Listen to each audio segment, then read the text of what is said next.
Hvala lepa za povabilo obema organizacijama, tudi tisti, od kateri nisem član.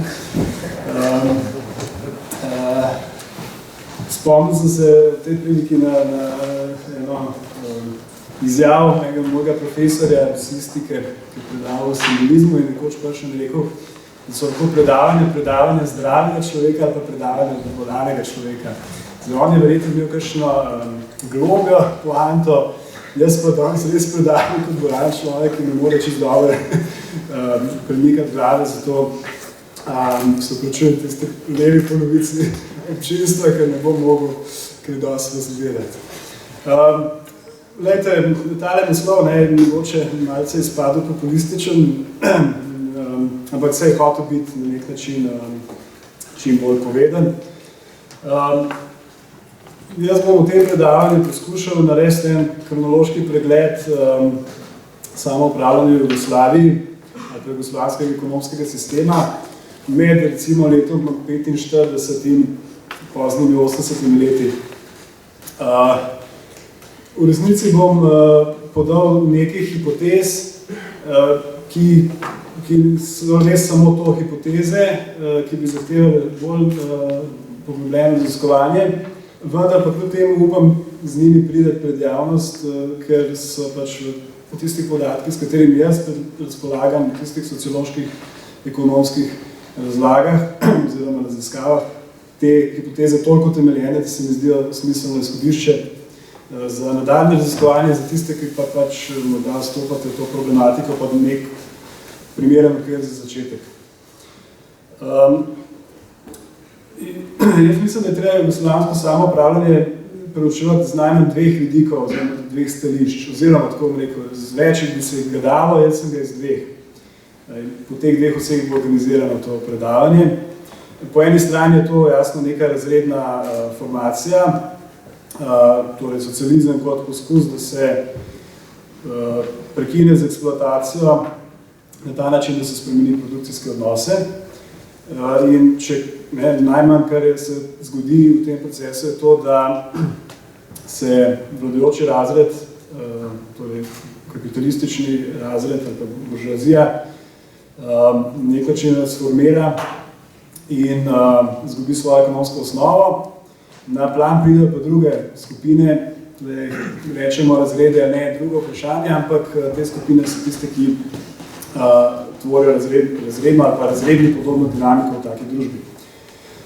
Po drugi strani, to bo eden fokusov tega predavanja oziroma tega prikaza. Druga os je pa nek način razvoj proizvodnega ali ekonomskega sistema, ki ga bom poskusil predstaviti z dokaj konvencionalnimi kazalci njegovih ekonomskih rezultatov, kot so gospodarska rast in tako naprej.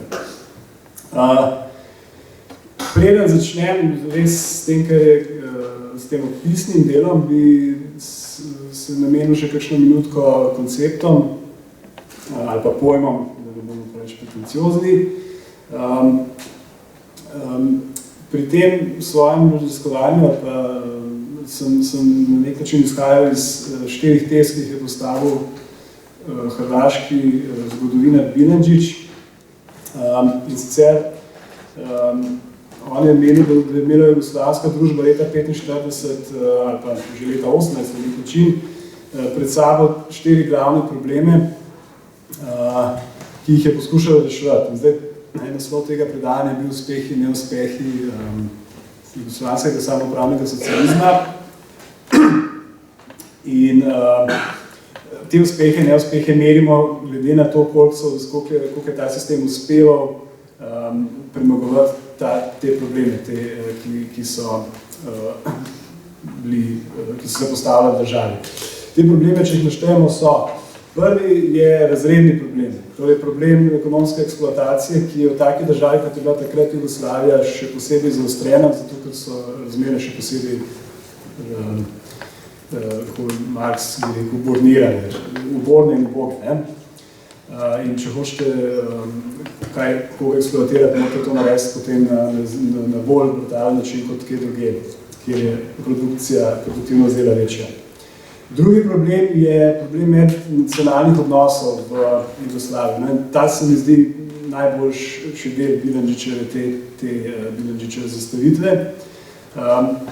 Bilandžić je tako napisal, da na tem področju obstaja en paradoks, namreč jugoslovanski narodi naj bi bili leta 18 že na nek način dokončani, izdelani moderni narodi in kot moderni narodi so vsi tendirali k temu, da bi ustanovili svoje lastne države. Po drugi strani, to je zdaj paradoks, so pa njihovi zgodovinski interesi napotovali k temu, da živijo v skupni državi. No, k temu, kaj so te skupni interesi, se bom takoj vrnil. Zdaj naštejem še dva ostala problema, tretjega in četrtega. Tretji problem je to, da je država zaostajala v gospodarskem razvoju za svojo okolico in Evropo. In četrti problem je bil problem nacionalne neodvisnosti države. Država do leta 1945 smo lahko popolnoma decidirano rečemo, da ni bila neodvisna. In da tudi njeni narodi prejene nastale niso bili neodvisni glede na ostale narode. No, zdaj nakratko o tem zgodovinskem interesu. Bilandžić pravi, kot rečeno. Sicer so te narodi tendirali temu, da bi ustanovili samostojne države, pa vendar obstaja neka objektivna težnja, nek interes, ki jih je napotoval k temu, da živijo v skupni državi.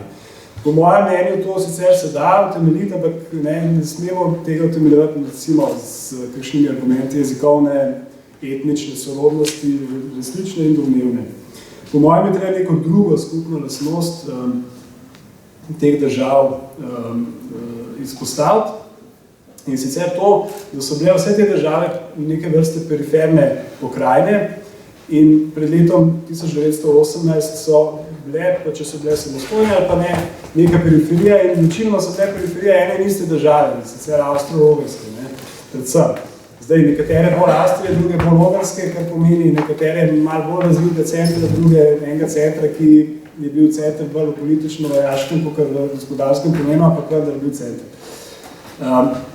Tako da zdaj lahko po mojem združimo ta tretji in četrti problem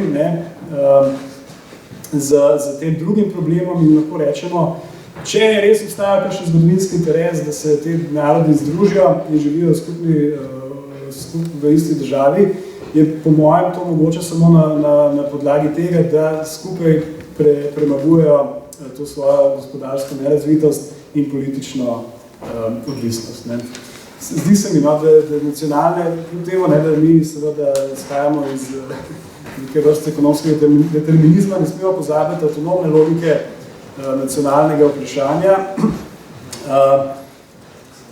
in ne smemo pozabiti, da več nacionalne države, kot je bila Jugoslavija, običajno niso bile sposobne preživeti neke daljše ekonomske krize. Če drugega ne, vsi primeri več nacionalnih socialističnih držav kažejo, da niso bile sposobne preživeti kot države, so razpadle po neki daljši ekonomski krizi. Naslednji in zadnji koncept, ki bi ga rad malo pojasnil, so te produkcijske odnosi, o katerih mi seveda veliko govorimo, kar iz njih izhaja definicija razredov in razrednih sil. Lenin je definiral razrede kot velike skupine ljudi, ki imajo podoben položaj v produkcijskih odnosih. In te produkcijske odnose so pa običajno potem nekateri marksisti ali pa tudi v splošnem izrazju se nekako reducirali na pravne odnose, na odnose lastnine. Te produkcijske odnose, o katerih jaz tukaj zdaj govorim, so seveda tudi pravni, ampak v osnovi so to ekonomski odnosi razpolaganja. Torej, gre za to so tisti odnosi, ki odločajo o tem, katere skupine postavljajo in rešujejo ekonomske probleme, te znane ekonomske probleme, kaj proizvajati, kako, za koga, skratka, kaj investirati, pa po kakšnih kriterijih poslovati. In tista skupina, ki ima možnost, da na ta vprašanje odgovori, je tista, ki razpolaga s produkcijskimi sredstvi in to je vodilna razredna sila v družbi. To je en moment, razpolaganje.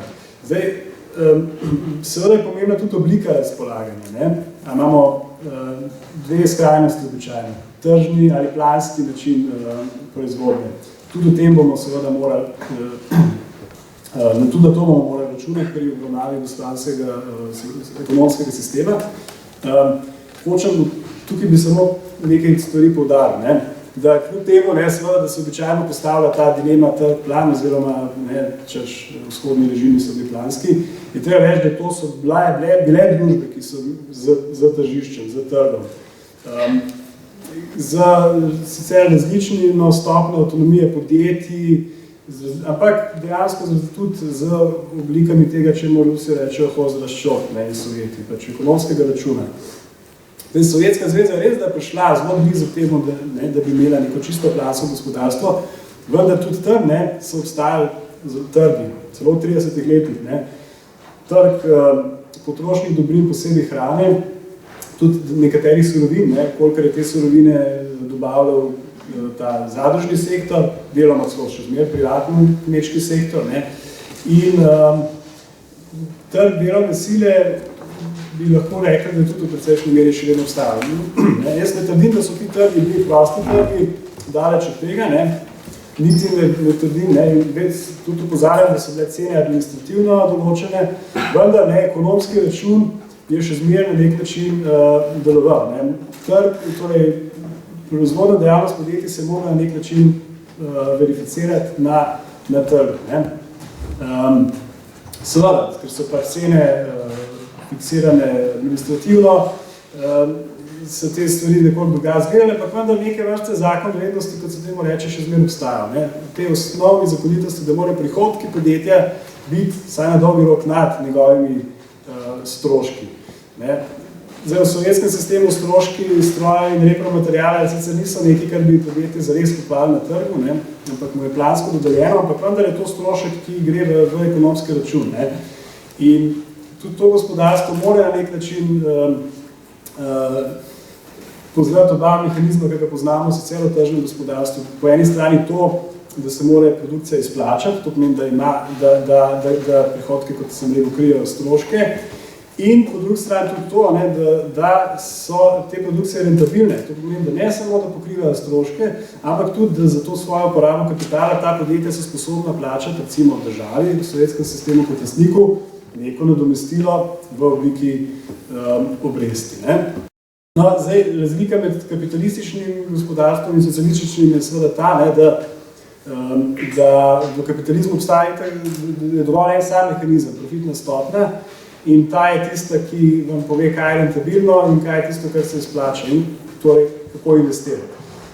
In zato ima kapitalizem razvit finančni sektor z bankami in trgom kapitala, ki skrbi za investicije. Medtem ko realsocializem nima trga kapitala, benem pravem pomene besede, ima pa svoj centralni plan, administrativne organe, sklade in banke, ki na nek način skrbijo za to, da se te kriterije rentabilnosti v ekonomiji tudi vsem upoštevajo.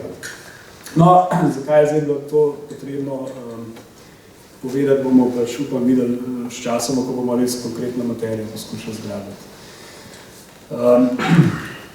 Zdaj bom kar začel z svojo dokaj uveljavljeno periodizacijo, torej razdelitvijo na obdobje razvoja in spreminjanja tega gospodarstva v času.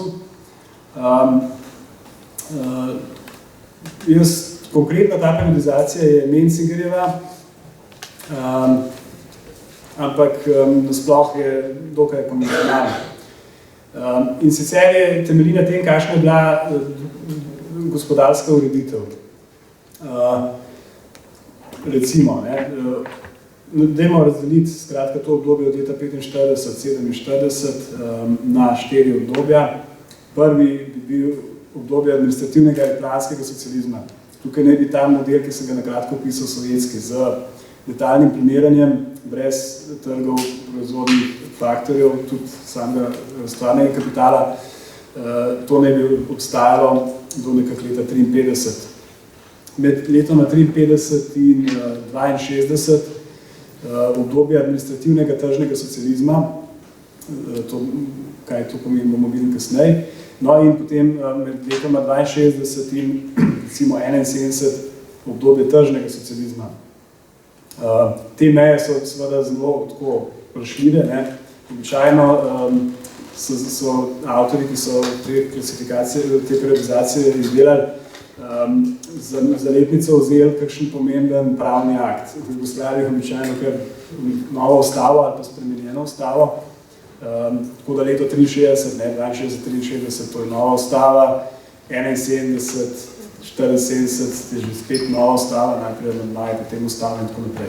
No, skratka, hočem reči, moramo igrano sali stoje nad te letnice. Običajno je tako, da pravo sledi dejanskemu življenju, ne, in da te ustave ali pa te zakoni samo fiksirajo, formalizirajo nekaj, kar se v praksi že dogaja. Najbolj sporna meja, po mojem mnenju, ravno ta, kdaj se je začelo zadnje obdobje tako imenovanega dogovornega socializma. Je bilo to leta 71, 73, 74, ne, 76, skratka. Jaz mislim, da je bilo kar razmeroma zgodaj v začetku 70-ih let. No, in zdaj teza tega predavanja je ta, dajte, imamo 4 obdobja. Dve od teh obdobij sta po mojem mnenju progresivni. Progresivni v tem smislu, da ste uspešni pri reševanju teh velikih problemov jugoslovanske družbe, ki sem jih na začetku omenil. Skratka, takrat je ekonomski sistem funkcioniral, imel dobre rezultate z razmeroma visokimi, celo izjemnimi stopnjami rasti, in kar pomeni, da je država dohitevala druge države po razvitosti. In še en pomemben moment je bil, da je znotraj države prihajalo do izenačevanja, konvergence, ne? Kar pomeni, da so se manj razviti razvijali hitrejši kot bolj razviti. Ne? No, in tudi z posledicami za dvig standarda in dohodkov delovnih ljudi in tako naprej, za zmanjševanje razrednih neenakosti, kolikor jih pač revolucija že ni odpravila. No, drug del teze pa je, da tretje in četrto obdobje sta pa v tem smislu, kot jaz definiram, neuspešni, ali pa manj uspešni, neugodni z ekonomskega vidika, zaradi pač zmanjševanja, pa zaradi poslabšanja rezultatov sistema, tako kar se tiče rasti kot hitrosti recimo zaposlovanja in neenakosti med ljudmi ter med samimi republikami in pokrajinami, skratka med razvitimi in nerazvitimi. In tisto, kar sem prej poudaril, ta mednacionalni problem, ali pa problem nacionalnih odnosov, problem Jugoslavije je torej bil med drugim tudi ta, da se je lahko to, kar je poskušala na mednarodni ravni preseči, to, da je sama pač bila del periferije in da je poskušala dohitevati razvitejše države, da se je ta problem center in periferija, ta odnos lahko podvojil znotraj nje in se tudi je, po mojem mnenju. In seveda, ko sem rekel, nobena taka država ni preživela dolge krize, kadar se vam spostavil odnos center in periferije, je jasno, da v krizi enega enotnega sistema periferija trpi bolj kot center. To je, če kdaj je to zdaj spet jasno. In v tem smislu postanejo te, in če je tukaj seveda ta center periferija ločnica se ujema bolj ali manj z nacionalno, je to očitno smrt, oziroma smrt za več nacionalno državo. No, da to ne bomo šli. Šli bomo pa v samo v pojasnitev tega, kako je izgledala ta prva faza.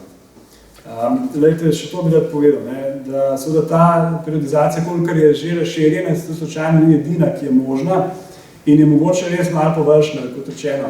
Dela glede na tem, kaj se deklarativno sistem o sebi govoril, dostikrat, ali pa na zelo poenostavljene sheme boja med predstavši trga, plana oziroma centralizacije, decentralizacije. Najbolj poznati nekateri od vas avtorico Susan Woodward, ki je, treba reči, naredila eno zelo izčrpno študijo, v kateri je poskušala to malo obrniti. In je bolj kot to, bolj kot te normativne, bom rekel, mejnike v jugoslovanski zgodovini poudarjala, da v resnici jugoslovanski sistem deloval na ta način, da je izkoriščal svoje nevoščeni, da tako rečemo, položaj v takratni delitvi sveta na dva bloka. In ker naj bi se jugoslovansko vodstvo zavestno poskušalo izogniti temu, da bi morali izvesti prvotno socialistično akumulacijo, katero bolj preobraženski, ali pa da bi to, kar je Sovjetska zveza dejansko naredila, z zelo ostrimi ukrepi poskušal sredstva za razvoj gospodarstva pridobiti na ta način, da bi močno pritisnil na agrarno populacijo, ne, se je pač moral pri svojem financiranju upreti na nekaj drugega, ne. Ker domače industrijske baze ni bilo, čeprav je bila nacionalizacija in ker ni hotel do konca iti v konfrontacijo s kmetstvom, ali pa saj ni zmogel tudi dvigniti njegove produktivnosti, je torej te presežke, ki so bili potrebni za akumulacijo in za večje investicije in za prebroditev, za osnovno industrializacijo države, pravzaprav, moral dobiti iz tujine. To pa pomeni, saj po Susan Woodward, da je bila dinamika jugoslovanske ekonomske politike v bistvu odvisna od tega, kakšni so bili pogoji dostopa do predvsem kapitala na Zahodu in po drugi strani, kakšna je bila varnostna situacija. Tako da naj bi po njenem mnenju sistem ves čas njihov med dvema modeloma, eno pravi slovenski model, drugi pa Foča model, Foča je kraj v Bosni.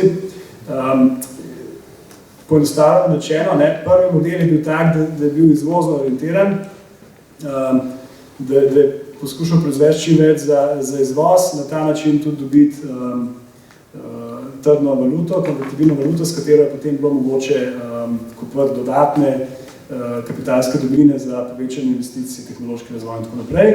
Medtem kot drugi, bolj neke vrste vojaški, avtartični, je pa poskušal,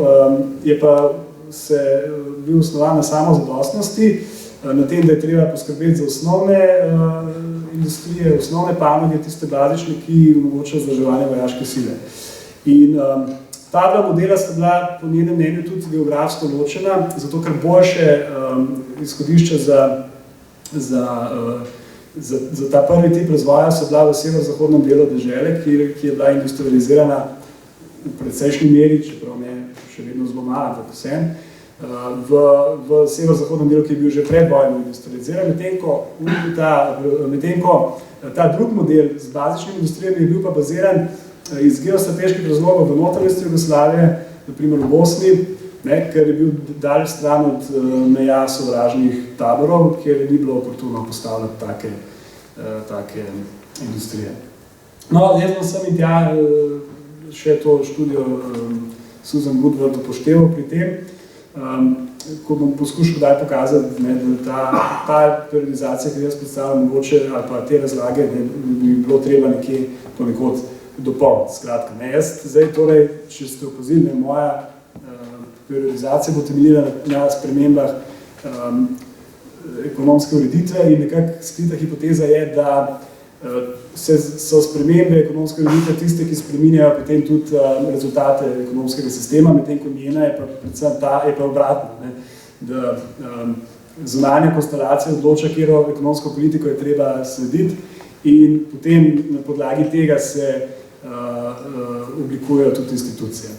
No, ampak dajmo začeti z prvo fazo. Kot sem že poskušal nakazati, moramo razumeti, da so bile izhodišča za kakršnokoli industrializacijo in razvoj v Jugoslaviji slaba. Predvojna Jugoslavija je bila ena izmed najmanj razvitih evropskih držav. Bila je po delu agrarnega prebivalstva celo, mislim, da na prvem mestu, imela je še več kot 3/4, torej 76,3% agrarnega prebivalstva. Če primerjate to s Češko-Slovaško, pazite, ki je izstavljen iz industrijske Češke, pa bolj ruralne Slovaške, je to ta delež je bil Češko-Slovaške recimo 33%. Pravega delavskega razreda je bilo malo, recimo okrog 700,000 v državi z recimo v rangu 12 milijonov prebivalstva. Tako da diskrepancije v razvoju, tempu gospodarskega razvoja so bile izjemne znotraj same države. Recimo v tem predvojnem obdobju se je Slovenija razvijala 2,4-krat hitreje še od ožje Srbije, Hrvaška 1,9-krat hitreje od Srbije ali pa 3,5-krat hitreje od tistih najbolj nerazvitih delov, kot sta bila recimo Makedonija, Črna Gora in tako naprej. Ne? In zdaj vi vzamete te zelo slabe razmere, zelo skromne razmere predvojne Jugoslavije in temu dodajte še posledice vojne. Ne? Po nekaterih ocenah so bile posledice vojna škoda v Jugoslaviji, glede na število prebivalstva, v bistvu celo pred, recimo, Poljsko in Sovjetsko zvezo. Zdaj, mogoče to ocene so samo ocene, ampak vsekakor je bila enormna. No in zdaj, čez teh stališč, kot se je začelo, gledamo rezultate tega prvega obdobja, lahko vidimo, da so bili to kar impresivni rezultati. Sam fizični obseg proizvodnje je izjemno narastel na začetku, recimo do leta 1948. To so taki faktori kot indeks 352% glede na leto 1939. To je bil rast narodnega dohodka 30% letno. Število zaposlenih se je več kot podvojilo glede na leto 1939. Vendar se je potem zgodilo nekaj, zaradi česar je leta 1949 nastopila stagnacija industrijske proizvodnje in rasti nacionalnega dohodka. Pazite, zdaj, kar rečemo stagnacija, danes stagnacija pomeni nič, da je rast nič. V primeru Jugoslavije in drugih socialističnih gospodarstv stagnacija pomeni to, da se je bistveno upočasnila gospodarska rast, ne pomeni, da je bila negativna. Ker še vedno, tudi če pogledamo to daljše obdobje, recimo do leta 1953, ko je konec te prve faze, je gospodarska rast, torej rast narodnega dohodka, ki je bil takrat malo drugače definiran kot danes, ampak pustimo te detajle, je bila še vedno 6,8% letno. Rast industrije celo več, 10% in tako naprej. No in zdaj, skratka, neki dokaj veliki uspehi, pa vendar je prišlo že kmalu do ene precej velike motnje v gospodarskem razvoju. Zdaj, kaj se je zgodilo, kaj je bil vzrok te motnje? Načeloma naj bi bila vzroka dva, to je vsaj uradno stališče bilo. Po eni strani, in v tem ni mogoče sploh dvom, je bil problem v tem, da je takrat Jugoslavija prišla v spor z drugimi državami vzhodnega bloka, takrat že lahko rečemo vzhodnega bloka, z to znamenito resolucijo Informbiroja, in da so pravzaprav na začetku prve petletke, ki se je začela leta 1947, pravzaprav vse tisti pogoji, predpostavke te petletke, kar naenkrat čez noč izgine. Skratka, Jugoslavija je imela že sporazume za sovjetsko finančno, predvsem pa stvarno pomoč, za stroje, recimo iz Češko-Slovaške in tako naprej. Skratka, cel kup nekih, skratka, vsa njena baza tehnološka je bila resnic močno odvisna od tega, od te pomoči predvsem Sovjetske zveze. No in Susan Woodward je pravzaprav nekako sklepala, da so te izkušnje iz tistega časa pravzaprav zaznamovali slovansko vodstvo tudi za kasneje pri njegovih reakcijah na zunanje situacije. Ampak tukaj res vidimo direktno, kako je bila ta situacija odvisna od zunanje političnega položaja. In običajno se reče, obstaja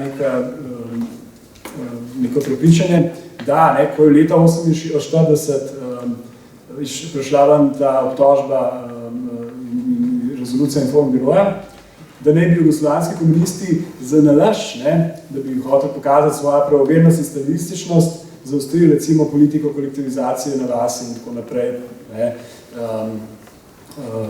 in nacionalizacije in tako naprej. Pojasnitev Susan Woodward je pravzaprav nasprotna.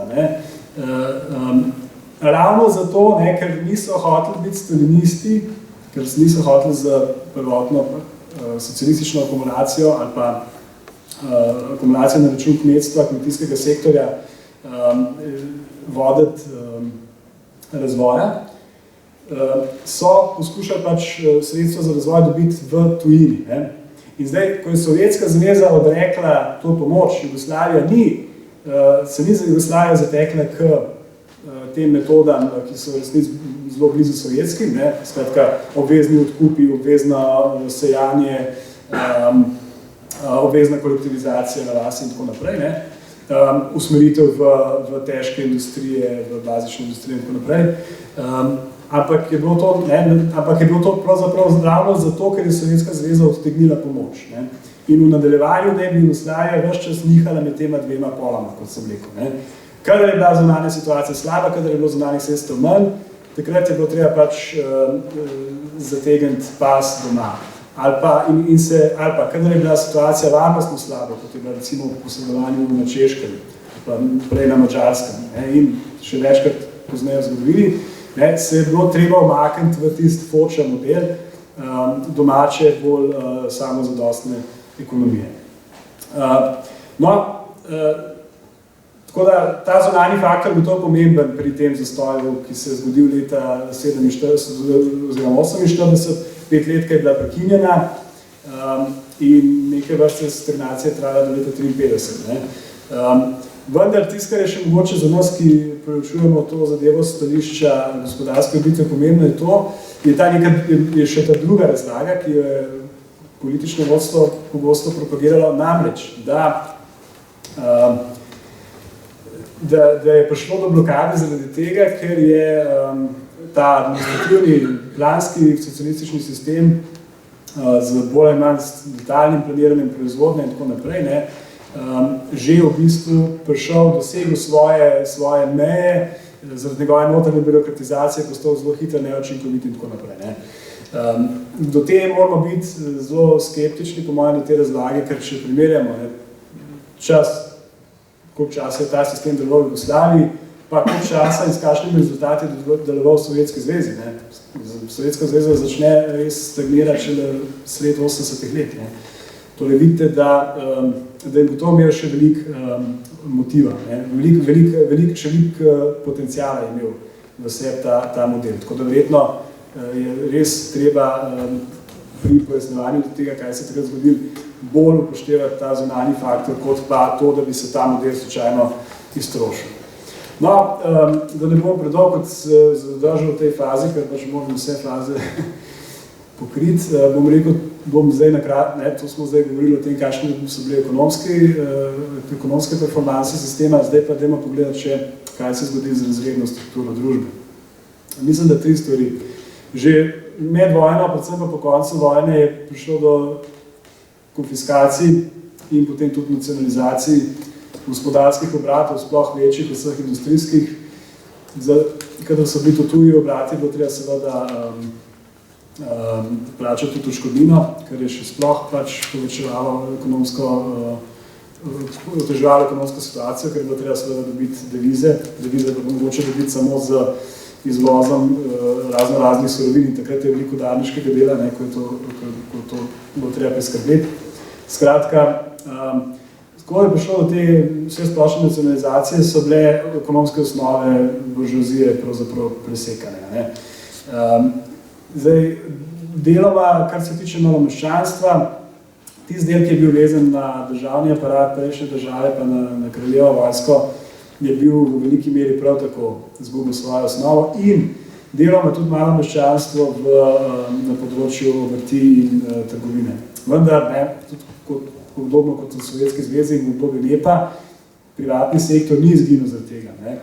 Kmetstvo je ostalo privatnega tipa, kot je zdaj in ker je bila trgovina državnega pa družbenega sektorja slabo razvita, je še vedno bilo mogoče, da so recimo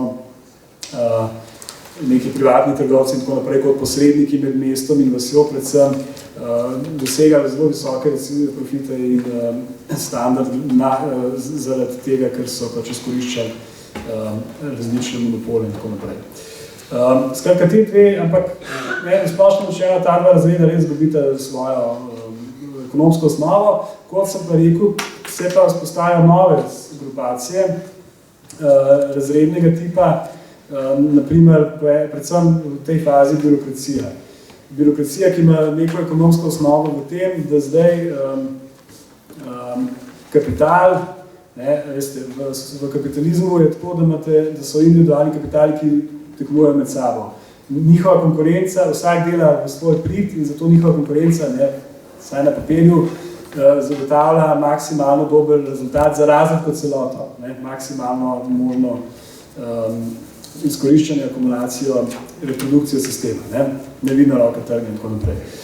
Zdaj pa, če pa ni tega trga več, je pa, ampak v bistvu na nek način nek centralni organ bolj ali manj v detajle nadzoruje delovanje celega družbenega sektorja, celega tega kapitala, potem pravzaprav kapital nasploh dejansko res začne tudi obstajati tudi v realnosti. To ni samo več statistični seštevek vseh kapitalov, ampak je neka dejanska sila.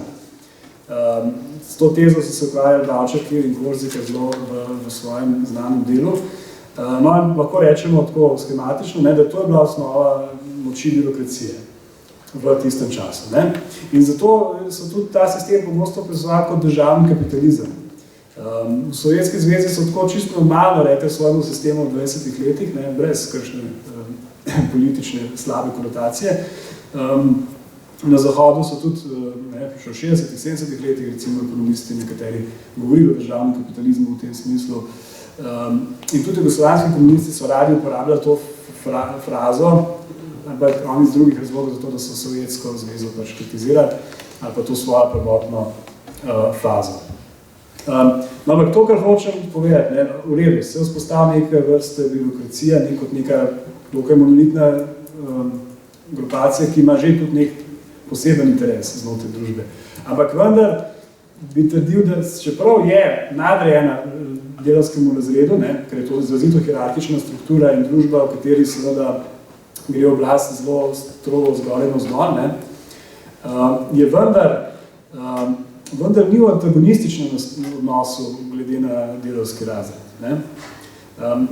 Namreč ne smemo gledati zdaj golo formalno in reči, tudi v tej državi ali v tem sistemu ni bilo oblik meščanske parlamentarne demokracije, torej kako bi potem lahko interes ljudi dejansko se uveljavil v takem sistemu. Ampak ni res. Po mojem je treba, tako kot Marx, recimo, ki sicer govori o malomeščanstvu, v spisu 18. primer, gledati dejanski interes ljudi, kot skratka, kateri interes, katere družbene skupine je tisti, ki dejansko prek delovanja sistema se uveljavlja. Marx je rekel, literarni predstavniki malo meščanstva, recimo novinarji, pisci in tako naprej, politiki.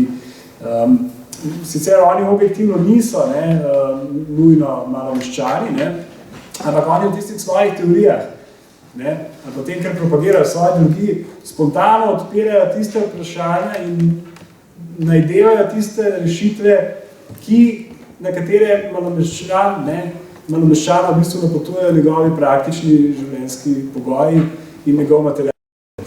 Skratka, moja teza je ta, da birokracija je takrat imela podobno vlogo kot te malomeščanski literati oziroma literarni predstavniki malomeščanstva pri Marxu.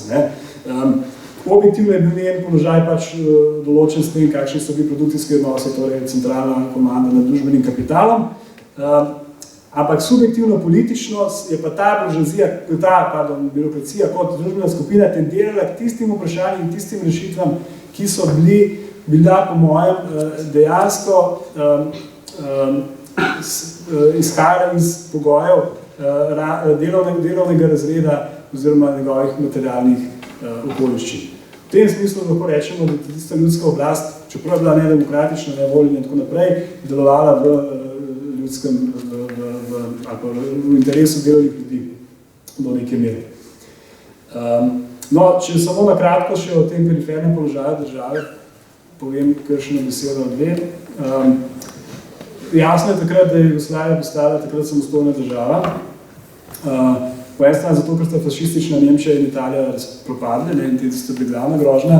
Po drugi strani je bil vpliv Anglije in Francije, ki je bil pred vojno močan, politično in ekonomsko, več kar naenkrat seveda postal nekaj zelo oddaljenega. In seveda se je država izborila tudi v neodvisnost glede na Sovjetsko zvezo, jasno, v tem sporu. Je pa takrat prišel noter en drug moment, namreč Amerika, Združene države, ki so Jugoslaviji takrat šele sicer od konca tega obdobja, treba reči, počasi ponudili nekaj pomoči v hranu in orožju in deloma že tudi v sredstvih, finančnih sredstvih. In Susan Woodward vidi v tem pač neke vrste vzor za celo naslednje obdobje. Ne. Kako državi ne bi šlo dobro v tej meri, kolikor je bila sposobna si zagotoviti predvsem ameriško ali pa zahodno, na začetku pomoč, kasneje pa kredit, ali pa ugodne trgovinske pogoje, predvsem z Zahodom, malo manj z jugom, delamo tudi z vzhodom. No, ampak jaz mislim, da teza, da je bila država politično neodvisna, absolutno zdrži presoja. Kar se tiče odnosa med jugoslovanskimi narodi, je pa, kot sem prej omenil, to tisti čas, ko se večina manj razvitih delov razvija hitreje kot bolj razviti deli, kar pomeni, da prihaja do zaničevanja, do hitevanja oziroma konvergence.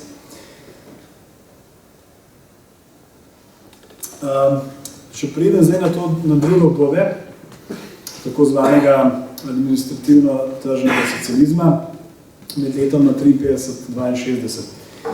Mislim, da ni nobenega dvoma, da je to z tega čisto ekonomskega stališča najbolj stabilno in uspešno obdobje jugoslovanske gospodarske zgodovine. Velik del raziskovalcev jugoslovanske gospodarske zgodovine je prepričanih, da je do tega prišlo predvsem zaradi reforme ureditve,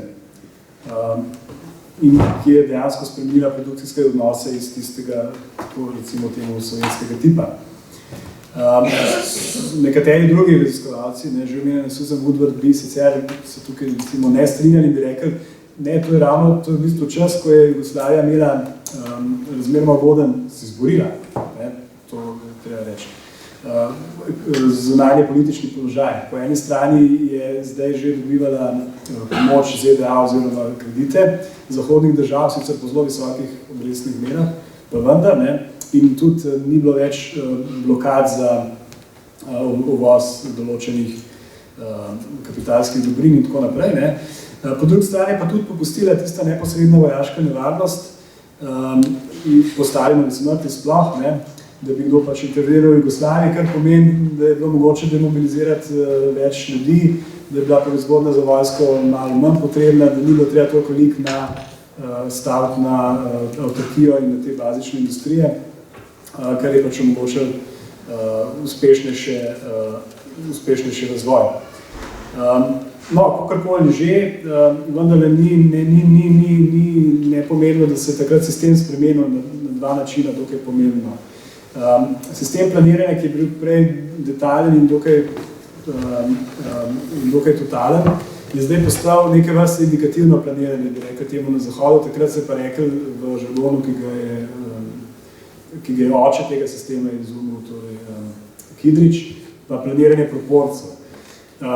To planiranje proporcev pomeni pravzaprav to, da se na ravni plana določa samo približno to, kako se bo novo ustvarjena vrednost razdelila na plače oziroma na tisto, kar bojo delavci konzumirali in na sredstva, ki se bojo akumulirala, torej bojo na voljo za investicijo v naslednjem obdobju. Tega niso več, to so zagotavljali na ta način, da so na različne načine obdavčevali po eni strani kapital, ki je bil v firmi, predvsem pa plače v podjetjih. No, ampak v tem času se tudi nastane tisti, za česar je jugoslovanski sistem pravzaprav specifičen, torej samoupravljanje. Hkrati, ne, ko naenkrat pač plan ni več vse mogočen in ne določa več vsega, je seveda še vedno pa treba reševati ekonomsko vprašanje, je treba torej več avtonomije prepustiti podjetjem. Če pa hočeš prepustiti več avtonomije podjetjem, pa to pomeni, da bodo odnose med njimi ali pa med njimi in potrošniki v večji meri reguliral trg. In to je skratka neka nova dinamika, ki bi lahko rekel tržni socializem z nekaterimi zadržki, ampak kakorkoli že, z tega vidika samoupravljanje pa pomembno to, da takrat nastanejo delavski sveti in delavsko samoupravljanje pravno pomembno. Leta 1951 je že zakon, kakšno leto pred tem je pilotsko preizkušanje sistema na nekaj na 100 ali 200 državnih podjetij. Ne? Skratka, delavci dobijo, ali pa delovni kolektivi, da ne bomo preveč romantični, dobijo nek drug značaj. Skratka, dobijo večjo avtonomijo pri odločanju o tem, kaj bojo proizvajali, kako in tudi pri odločanju o investicijah. Oni so tisti, ki do neke mere zdaj lahko svobodno delijo svoj dohodek, ali pa temu se reče zdaj dodana vrednost, ne, na to, kar bo šlo v akumulacijo in na to, kar bojo pač konzumirali. S tem se je spremenila tudi, s temi dvema velikima spremembama se je spremenila tudi značaj delavskega razreda. Ker gledajte, v vsakem sistemu je delavski razred neka statistična kategorija, ne? Seštevek vseh delavcev v vseh podjetjih. To je, ne glede na to, kakšen je sistem, še vedno obstaja delavski razred v tem smislu. Ne? Ampak dokler obstajal ta administrativni planski sistem, smo videli, da so bila podjetja pravzaprav vodena iz enega središča, ne, do neke mere, in da so delovala kot en sam kapital. Ne? In zaradi tega so tudi delavci bili pravzaprav na nek način de facto ena enotna monolitna skupina. No, zdaj v tržnem sistemu se pa seveda stvar obrne.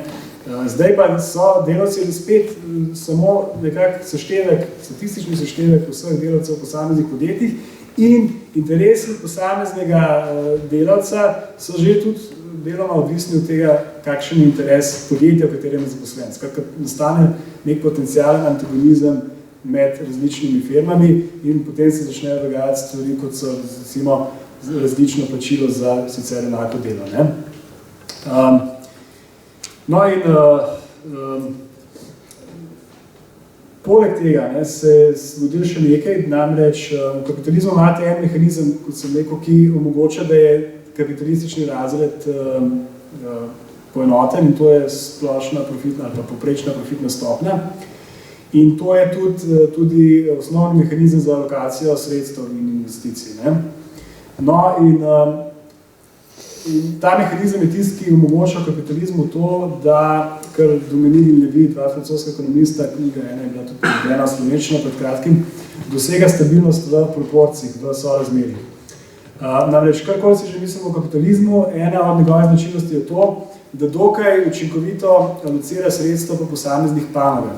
Redko kdaj, ali pa praviloma, se ne dogaja, da bi zdaj v eni panogi bilo produkta tako malo, da bi nastalo neko ozko grlo, za česar potem produkcija tudi druge ne bi mogla, ali pa da bi v eni panogi bilo izrazito preveč investiranega kapitala. Ne? Skratka, v povprečju je sistem dokaj dobro stabiliziran. Ima pa kapitalizem nek drug problem, to je nestabilnost v splošnih dimenzijah, v obsegu. Ne? Na vsake to obstajajo gospodarski cikli, ne? In na vsake to časa se začne gospodarstvo pregrevati in potem pregrevanje začne padati. Leta 2006-2007 v Sloveniji, recimo na Hrvaškem, nasploh v tako zvani jugovzhodni Evropi in tudi v vzhodni Evropi, ne pa recimo na Portugalskem pa Španiji imate isto to pregrevanje gospodarstva, ne?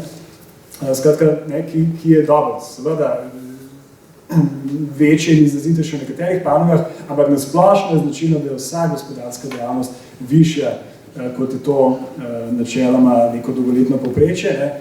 In večje kot je pregrevanje, večje potem običajno tudi padec, vsaj v našem primeru tako bilo. No, zakaj zdaj to omenjam? Zato, ker je pač ta sistem, ki je zdaj postal, kot sem rekel, tržno socialističen, moral najti svoje mehanizme za to, da zagotavlja to stabilnost proporcev ali pa razmerij in skratka, to ni več plan, ki naj bi to zagotavljal in seveda lahko se pojavlja ta problem, da ima že probleme z stabilnostjo v obsegu, torej da se pojavljajo tudi krize tržnega tipa. Skratka, še enkrat ponavljam, v tistem času so se institucije spremenile na ta način, da so produkcijska sredstva postala blago, tako kot so bila prej potrošna sredstva, nastal je neke vrste nov trg fizičnega kapitala, vsa proizvedene dobrine so zdaj pravzaprav odločitve o proizvodnji, pa o nakupu in prodaji, so zdaj avtonomne in jih sprejemajo podjetja.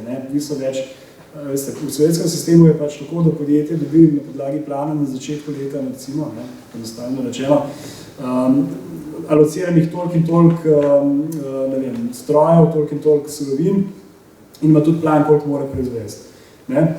Seveda plača to, nek denar sicer lahko pride od enega firme na drugo, ampak to je čisto posledica neke vnaprejšnje planske odločitve.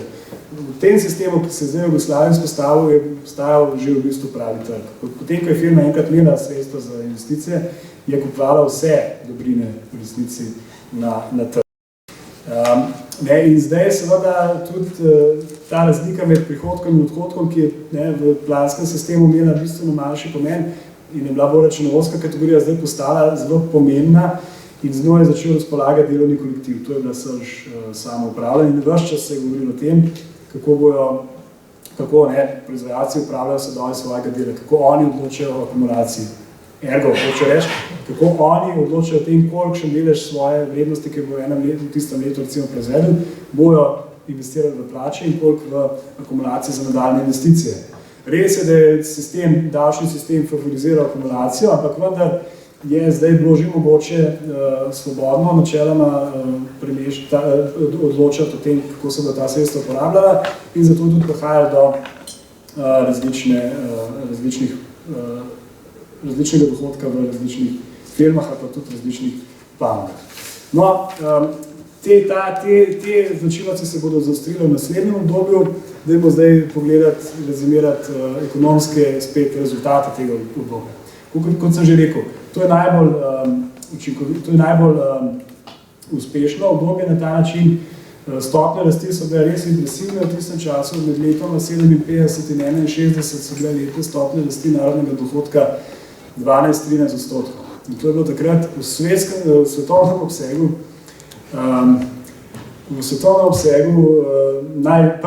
največja stopnja rasti.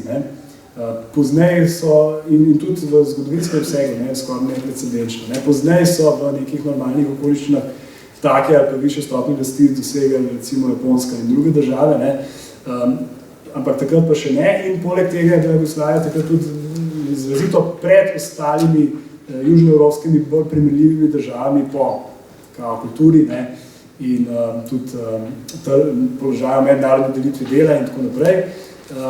Skratka, bila je tudi pred južnimi državami. Povečevala se tudi učinkovitost gospodarjenja in rasle tudi zaposlenost. Leta 1961 je sicer spet prišlo do krajše stagnacije. Jugoslovanski ekonomist Branko Horvat je ugotovil, da ker je tudi jugoslovansko gospodarstvo bilo tržno gospodarstvo, je kot vsi poznalo ta nihanja v obsegu proizvodnje. In leta 1961 je prišlo do ene take recesije, ena je bila pa tudi že prej. No, ampak kljub temu, še vedno so bile stopnje rasti, recimo do leta 1963, ko se konča to obdobje, še 9%, industrijska proizvodnja 12,3% in celo kmetijstvo, ki je velik problem za vse socialistične države, običajno iz Jugoslavije pa sploh, ker imajo taka slabe izhodišča, raste po stopnji 6,3%, ta družbeni sektor državne ekonomije, kot se takrat rekel, državna posestva, pa tudi skoraj 10%. In še vedno, kot sem rekel, je ta faza progresivna v tem smislu, da se tudi konvergenca med razvitimi in nerazvitimi deli države ohranja. Še vedno vsaj večinoma rastejo nerazviti hitreje od razvitih, kar pomeni, da se država ne samo dohiteva razvite še države, ampak tudi znotraj se zmanjšujejo razlike. In če za trenutek se ostavimo na tem agrarnem vprašanju, Jugoslavija je takrat v 12 letih uspeli to, kar so recimo države kot je Francija, Italija potrebovali 50–80 let, Anglija 180 let in tako naprej. To je računal Horvat. Namreč zmanjšala je delež agrarnega prebivalstva z 75% na manj kot 50%. Postala je industrijska država, kar je seveda velika stvar. No in zaradi česa nastopi seveda en velik problem, namreč problem presežnega prebivalstva agrarnega, ki ga industrija, kljub temu, da se zelo hitro razvija, ni mogla nikoli popolnoma absorbirati. kljub temu celo, da je država odprla meje za tako zvano začasno delo v tujini, je bil ta presežek stalno še zelo velik. No in ena od kvalitet knjige Susan Woodward je ta, da je ona, že v naslovu je to podala, v resnici svojo študijo osredotočila na vprašanje brezposelnosti oziroma zaposlenosti v Jugoslaviji. In zanimivo je, kako uradna ali pa akademska literatura jugoslovanska zanemarja to vprašanje. V resnici je recimo takih velikih pregledih kot Bilandžičev zaposlenost običajno omenjena nekje na koncu, brezposelnost kot problem se pa sploh ne omenja. No, ampak bomo videli, da je bila tudi brezposelnost velik problem, ampak do leta 1963 recimo okvirno lahko rečemo, da je delež zaposlenih ljudi nasploh v Jugoslaviji še zmer naraščal in takrat tudi dosegel zelo visoke nivoje in da kolikor je bilo brezposelnosti, je bilo to predvsem strukturne brezposelnosti. Glede na povpraševanje so firme prilagajajo zaposlenost, vendar obstaja še zmeraj agrarni sektor, ki je delavce, takrat, ko je bilo več potrebe po zaposlitvi, tam so prehajali v ta družbeni, torej industrijski sektor, ko je bila kriza oziroma ko ni bilo več take potrebe, so pa lahko še vedno na nek način tudi preživeli v svojem tem agrarnem sektorju. Do leta 1963 je to nekako na ta način recimo še okvirno tako rečemo šlo. Zdaj, v tej drugi fazi se pojavlja pa ena nova tudi razredna sila, ki se včasih imenovala tehnokracija. Ta je zelo zavajajoč, ker praviloma ni šlo za neke tehnične strokovnjake, pa inženirje, pa ne vem koga, ampak za management, kot bi danes temu rekli. Namreč, kje je ekonomska osnova te skupine? Če vi zdaj imate trg, potem pač imate cel kup nekih dejavnosti povezanih s tem, o čemer Marx pravi metamorfoza kapitala. Oziroma, po domač rečeno, pač firma nekaj proizvaja, torej inpute kupuje, bodi si na trgu dela, bodi si na trgu produktov, na trgu kredita mora dobiti kredit, pa investicijska sredstva in potem seveda spet izdela nek produkt, ki ga spet sama naprej proda. Skratka, rad cel kup ljudi in nekega osebe, ki se spozna pač na trženje, marketing, računovodstvo in tako naprej, ki pač se ukvarjajo s tem, da nekaj poceni kupijo in čim dražje prodajo, po domače rečeno. In čim vi gospodarstvo prepustite tržni regulaciji, se pojavlja seveda tudi osnova za to, da ta družbena skupina dobi velik pomen v družbenem gospodarstvu in postane neke vrste že razred, ki ima tudi mogoče že svoje interese. No in naslednja, ta tretja faza, je ravno na nek način faza, v kateri je ta razred tehnokratski ali pa grupacija, zdaj v to razpravo tudi razred, ali se tukaj ne moramo spuščati,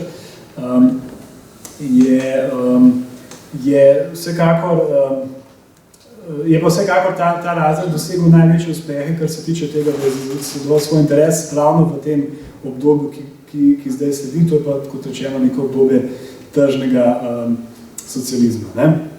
Glejte, jugoslovanska vodstva so imela to tendenco, da so na vsaki toliko let ocenila, da je bila predhodna reforma neuspešna oziroma da ni šla dovolj daleč, in da so težave v gospodarstvu take, da je treba narediti novo reformo.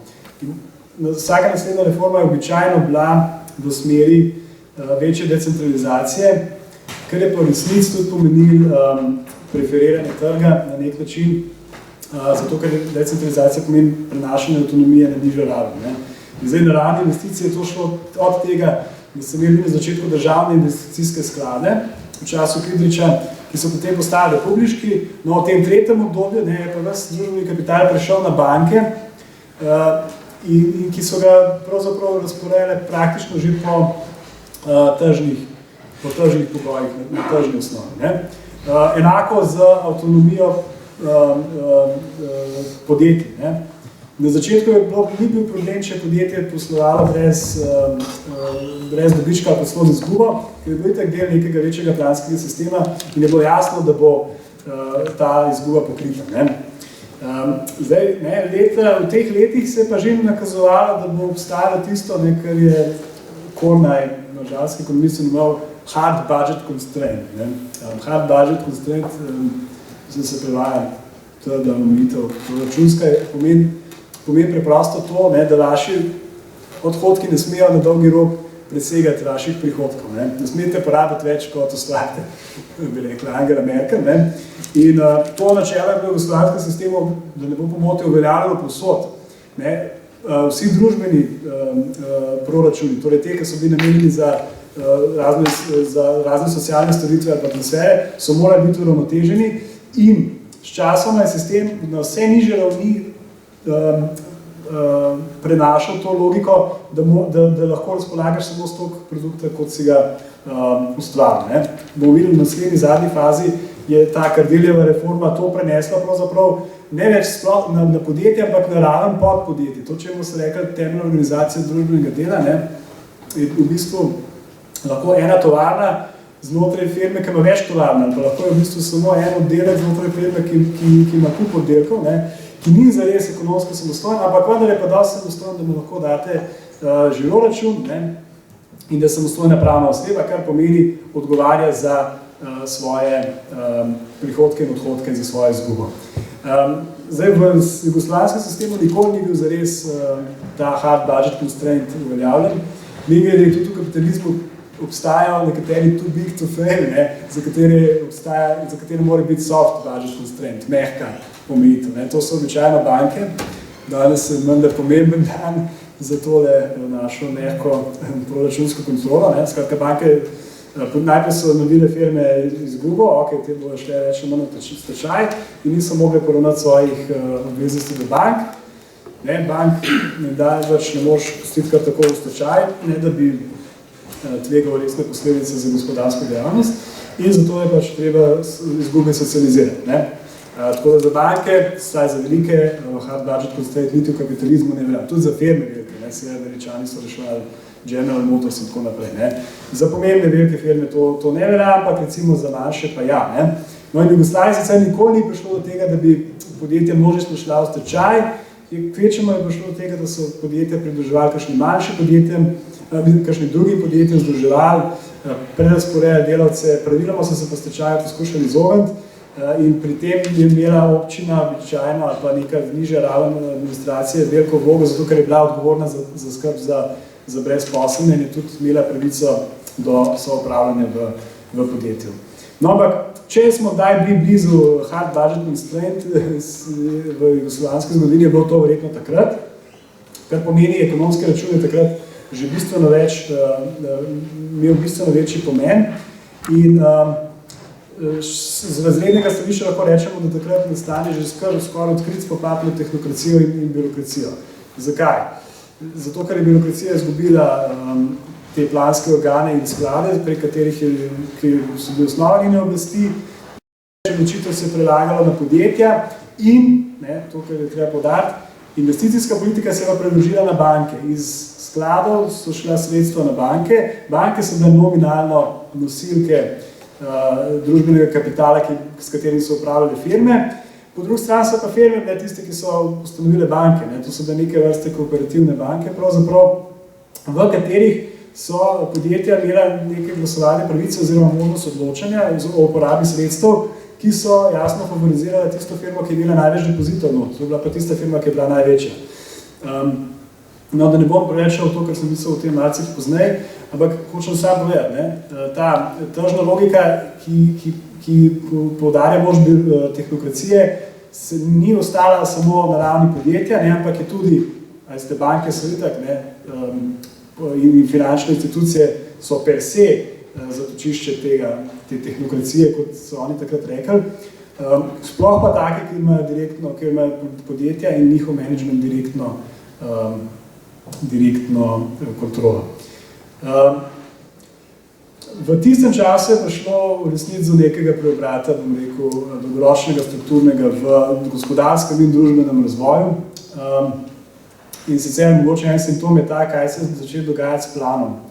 Namreč med planom in realnostjo je bila vse večja diskrepanca. Rekel sem, prvi plan je moral biti odpovedan. leta 1948 in so bili potem do leta 1953 samo letni plani, ampak vendar tisti cilji so bili bolj ali manj doseženi pri prvem planu.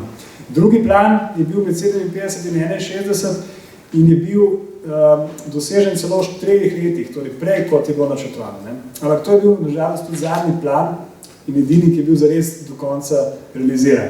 Potem, pozneje, so plani postali vse bolj odlepljeni od realnosti, in kot bomo videli nekaj kasneje, vedno so si zastavljali iste naloge ali pa podobne naloge, za katere je postalo jasno, da so vedno bolj neuresničljive. Skratka, plan ni bil več nek koordinacijski mehanizem, ampak je postal zgolj neka politična deklaracija, ki je v 80-ih letih postala v veliki meri že odraz oziroma odslikava tega, kakšna priporočila je dajal IMF, torej Mednarodni denarni sklad, za tako zvano stabilizacijo. Skratka, to je obdobje liberalizacije, ne mislim v prvi vrsti ali pa samo liberalizacije v smislu zagotavljanja večjih svoboščin, recimo svobodi govora in tako naprej.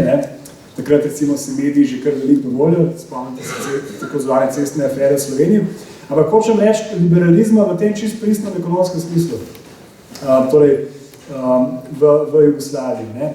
In kot sem rekel prej, motiv ali pa motiv za novo liberalizacijo, za novo reformo je bil ta, češ, da se akumulirajo velika nesorazmerja med panogami, ki se potem odražajo v tem,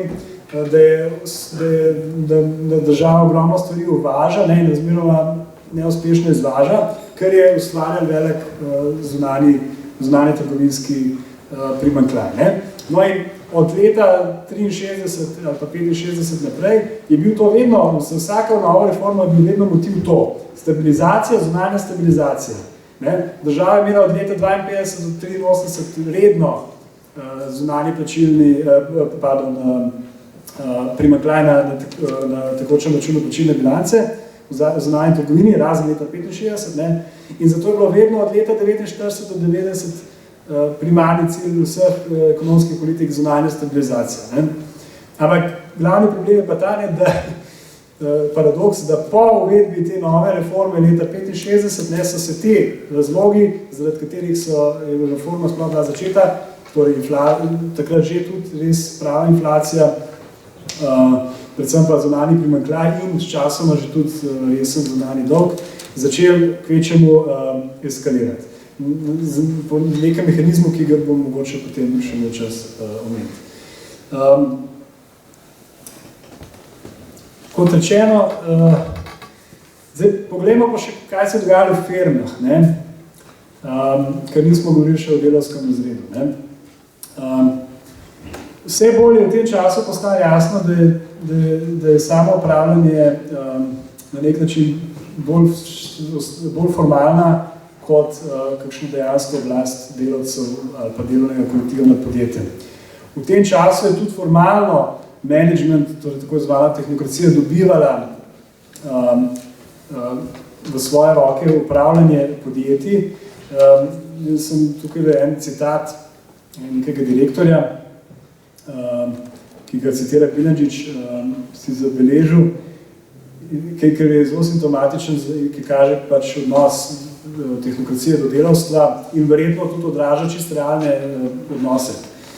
Prav, se pričujem, da je to predajanje zdaj reciklirana verzija predajanja, ki sem ga imel enkrat v Beogradu in vse, kar je napisano, je del nekaj mojih bohavašen, zato to predajam nazaj. Mi smo z delavci in z njimi skupaj delimo usodo. Imamo iste interese in to je, da čim bolj povečamo svoj dohodek. Organizacije, cilji, ki jih mi, vodstvo, izberemo, so cilji vsakega delavca našega združenega podjetja. Organizacije Zveza komunistov in sindikatov nimajo in tudi ne morejo imeti nobenih drugih ciljev od tistih, ki jih definiram jaz, to je direktor, in moj strokovni štab.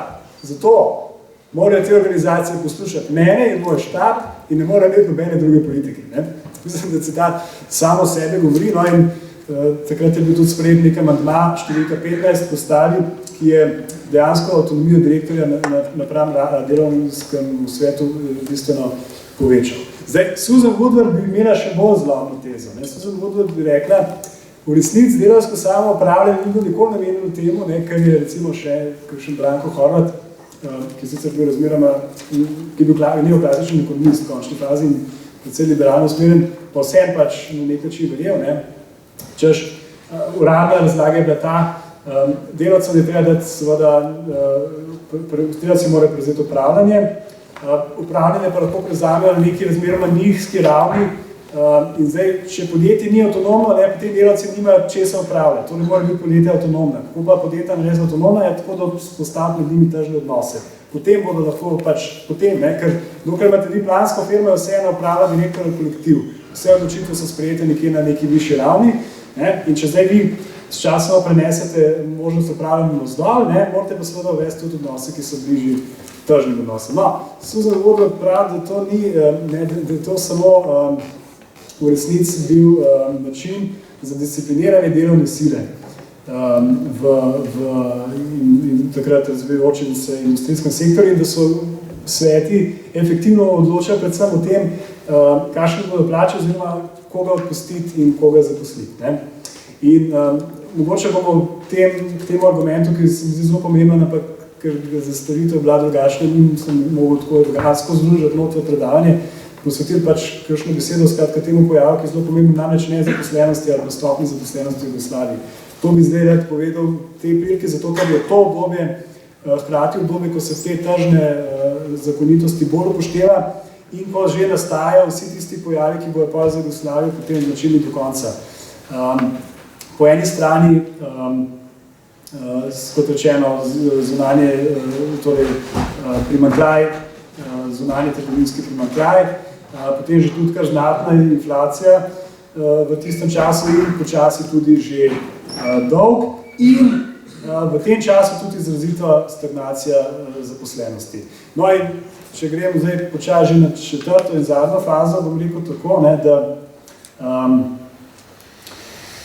da je razlika med tem obdobjem, ki sem ga zdaj omenil, tržnega socializma, pa tistim obdobjem, ker delavskega sistema v resnici manjša, kot v resnici morda samo v tem, ne toliko v tem, da ne bi trg bil odpravljen z tem sistemom dogovarjanja, ampak predvsem v tem, kakšna je bila dinamika zaposlovanja. Jugoslavija je torej v tem obdobju med letoma, kot smo rekli, 62 in 70, 71, je zaposlenost padala. Stopnja zaposlenosti je bila leta 65 na jugoslovanski ravni 30,6%, leta 70 je bila 30,1%. Kar pomeni, da je rahlo padla ali pa v najboljšem primeru stagnirala, pri čemer morate pa poštevati, da je v tistem času seveda prebivalstvo stalno naraščalo. In da je bila seveda takrat odprte meje za legalno delovno migracijo. Medtem ko recimo leta 86 je pa stopnja zaposlenosti v državi bila 45,8%, kar vam pomeni, da tisto druge obdobje je bilo obdobje večjega zaposlovanja. Ampak, to zaposlovanje je bilo geografsko izjemno različno razširjeno. In mi smo nekako navajeni povezovati socialistične sisteme z polno zaposlenostjo. Jugoslavija je pa eden od tistih socialističnih sistemov, ki v agregatu je toleriral zelo visoke stopnje brezposelnosti. V slovenskem kolektivnem spominu je to obdobje upravičeno, obdobje polne zaposlenosti, še celo več, pomanjkanje delovne sile, ki se je morala priseljevati iz drugih republik, ker Slovenija od 70 let naprej imela praktično polno zaposlenost. Polna zaposlenost to je, se šteje pod tam 5%, ki ne bi bila naravna nezaposlenost v tržnih gospodarstvih. In v Sloveniji ste imeli konstantno stopnjo recimo 1,8%. To je pač neka ciklična brezposelnost. Medtem ko, če pa greste recimo leta 86 pogledati v Srbijo, je bila pa brezposelnost 15%. Ali pa če greste pogledati na Kosovo, je bila pa brezposelnost 38%. In če to sliko obrnete, pa pogledate stopnje zaposlenosti, koliko je bilo aktivnega prebivalstva, dejansko zaposlenega prebivalstva, vidite, v Sloveniji 71,6%, v Srbiji, ožji Srbiji 42%, na Kosovu 23,1%. Hočem reči, ta polna zaposlenost je omejena na Slovenijo, v enem krajšem obdobju tudi na Hrvaško, sicer pa ne. Jugoslovanski sistem je tak, da je omogočal in dovoljeval precej visoke stopnje brezposelnosti. Zakaj, verjetno nimam veliko časa, da bi razložil, ampak če pa vseeno, čisto na kratko. Nekoč je obstajal nek ekonomist, ameriški Ward. On je napisal neko študijo, doktorat o ilírskem podjetju. Ilírsko podjetje zato, ker je pač Jugoslavija Ilírija. Ampak to ni bil sicer dejansko študij Jugoslavije, ampak on je predpostavil, kaj bi bilo, če bi gospodarstvo sestavljeno samo iz podjetij, v katerih res gospodarijo samo delavci. Oni dejansko odločajo in odločajo v svojem interesu. In njegova teza je bila, tam se bo vzpostavil dohodkovni motiv, kar pomeni, da bo zaposlenost v gospodarstvu manjša, kot bi bila v primerljivem kapitalističnem gospodarstvu. Zakaj? Ker bojo pač delavci gledali na to, da bodo za svoj vložek dela dobili čim večji dohodek. Zdaj, če je pa to neko lomek, dohodkovna stopnja, kateri je gor dohodek, spodi pa vloženo delo, vidite, da lahko to stopno povečate na več načinov. En je ta, da povečate plače, kar seveda poskušate, drugi je pa ta, da držite zaposlenost razmeroma nizko. Ali pa da, kadar plača pade, hkrati tudi zmanjšate zaposlenost. In zato je bila ravna tendenca teh firm, da čim manj zaposlujejo.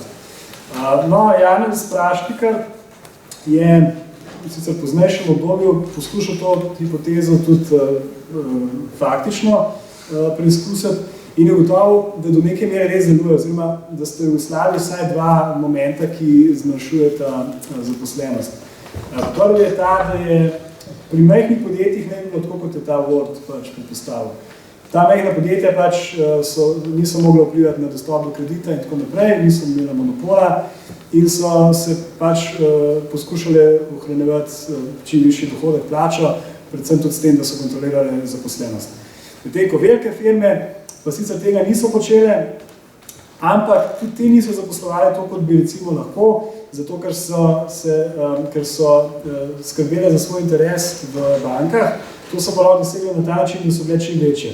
To pomeni, da so se združevale, širile na druge firme, niso pa, kar pomeni seveda vedno neko ekonomijo obsega, kar pomeni vedno neko racionalizacijo zaposlenosti. Skratka, obstali sta in pri manjših podjetjih in pri večjih dve tendenciji, ki ste znotraj samega gospodarskega sistema zmanjševali tendenco po zaposlovanju.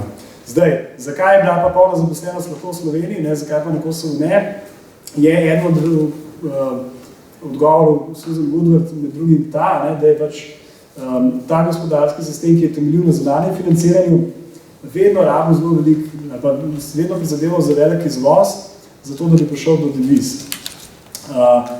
Ampak, da bi prišel do deviz, je moral pa vedno znova investirati v izvozni sektor in ta izvozni sektor je imel največje naravne in zgodovinske priložnosti na severozahodnem delu države, kjer je bil že tako zgodovinsko na nek način privilegiran, ker se prej in bolj industrializiral.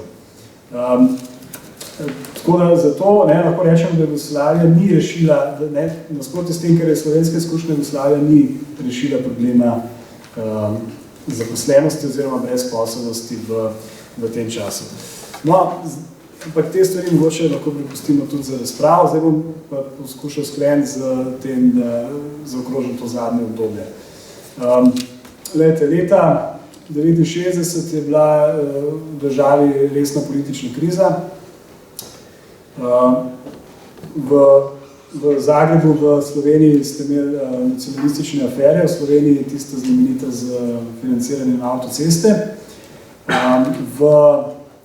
Na Hrvaškem ste imeli pa nekaj še bistveno bolj resnega, nekaj vrste, imenoval se je MAS-POK, masovni pokret, neko množično gibanje, v katerem so sicer mladi ljudje in študenti imeli pomembno vlogo, vendar se mu je pridružilo nekaj tudi republiško partijsko vodstvo, tako kot v Sloveniji, Kavčič, in ki je deloma tudi verjetno s podporo imigracije in ki je zagovarjal ki je bazično poskušal povečati avtonomnost Hrvaške republike pri plasmaju investicijskih sredstev in tako naprej. V tistem času, če berete razprave, recimo ljudi, ki so to spremljali, naprimer v Beogradu, vidite, da je država bila res praktično že na robu tega, kar se je potem leta 1991 zgodil. Praktično razpada. Ljudje so res v tem neke vrste, v tej krizi dejansko občutili to krizo kot krizo, ki jo bo omogočila, za katero bo prišlo do razpada države. In potem so se zgodili seveda še študentski upori, tisti pa iz drugih razlogov, predvsem iz tega razloga, da predvsem zaradi povečanja neenakosti družbene, ki je nastala zaradi teh bolj liberalnih tržnih tendenc. Geslo je bilo proti rdeči buržoaziji in tako naprej. Beograd, Zagreb, tudi Ljubljani, zasedba Filozofske fakultete takrat, so protesti na ta način. In zdaj partijsko vodstvo je na tisti stopni interveniralo, torej leto 1969-70 in poskušalo pač iti v neko novo fazo stabilizacije. Takrat je nastal ta kardeljanski sistem temeljnih organizacij združenega dela, v katerem je zelo veliko nasprotujočih si mnenj pri preučevalcih, pri ekonomistih. Recimo, kakšen Mencinger bo rekel, ta sistem je deloval samo zato, ker ni deloval. Zato, ker je samo ostal na papirju. Ampak, medtem ko recimo avtor kot je Susan Woodward bi pa rekel, ta sistem je resnic, to, veste, da je izgledalo, da je to neka reakcija bolj konzervativnih protitržnih elementov, je samo v bistvu neke vrste zunanji videz. V resnic je s to decentralizacijo in razbitjem podjetij prišlo do tega, kar sem prej opisal. Logike proračuna, ekonomskega računa, čim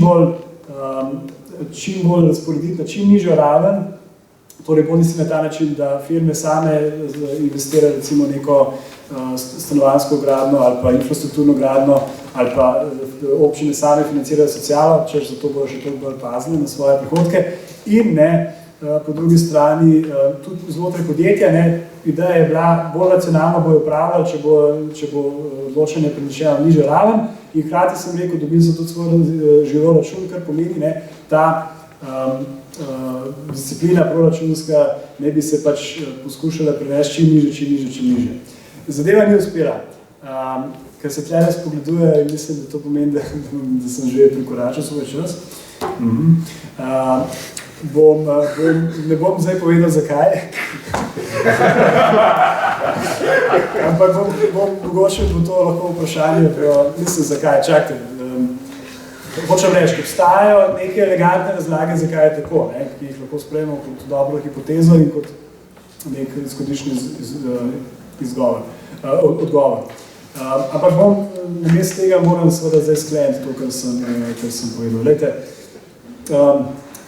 stvar ni uspela in tiste stvari, zaradi katerih se je šlo v stabilizacijo, torej visoka inflacija, problem stabilnosti proporcev, torej problem tega, ki se je potem odražal v primanjkljaju na tekočem računu plačilne bilance, skratka država je bistveno več uvažala kot izvažala, se ni rešil in seveda ta primanjkljaj bo treba financirati z krediti iz tujine. V tem času, vi veste, leta 1979 pride do tako imenovane Volckerjeve revolucije, Volckerjeve v ZDA, obrestne mere so se bistveno zvišale, Jugoslavija imela 60% dolgov v dolarjih, sicer so pa tudi druge valute sledile, kar pomeni blazen zunanji šok, kar naenkrat je ta zunanji dolg, ki je že ves čas naraščal, začel pomeniti vedno večje breme za refinanciranje. In jaz ne bom zdaj zadeve nadaljeval do samega razpada, ampak recimo, da se zastavimo v letu 85 in da tukaj končamo ta naš pregled. Rekel sem, prva in druga faza progresivni, uspešni v tem smislu, da obvladujeta te probleme, ki sem jih izpostavil na začetku. Skratka, dohitevanje razvitih držav, zagotavljanje samostojnosti politične in ekonomske države in konvergenca znotraj države v standardu plača ekonomskem razvoju.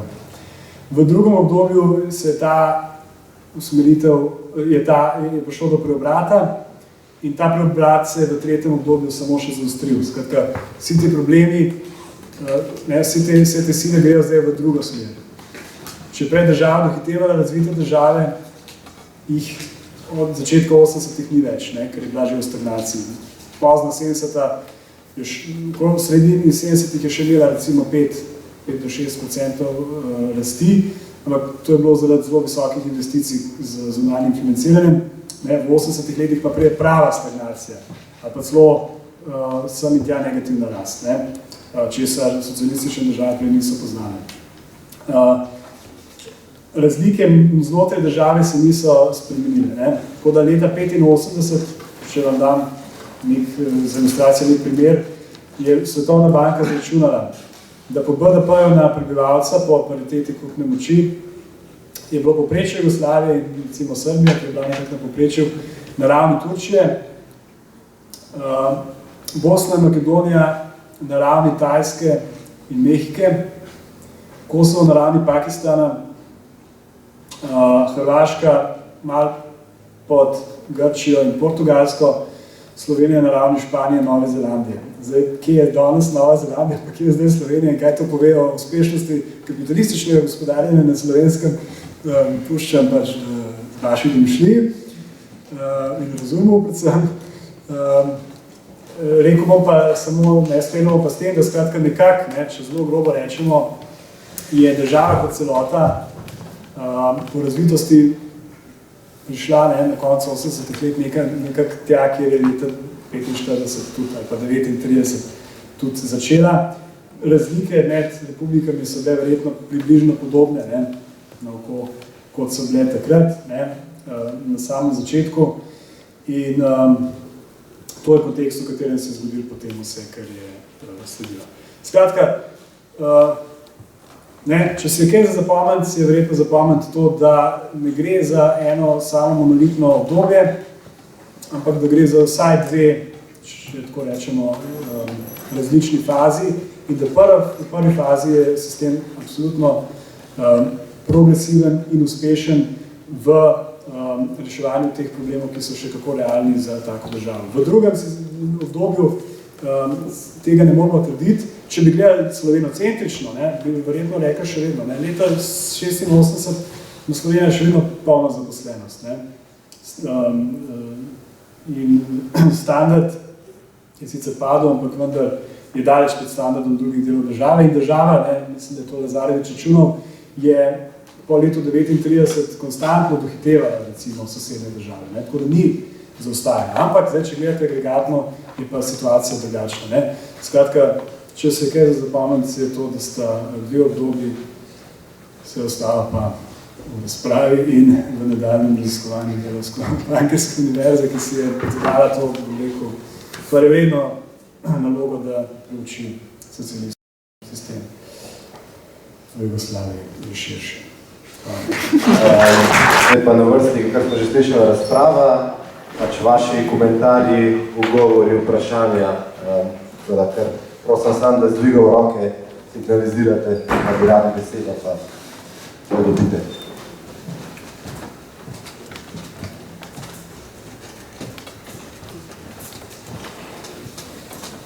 Marko, bi se dal torej zgodbo skleniti s tem, da plan je kul, trg pa ni kul?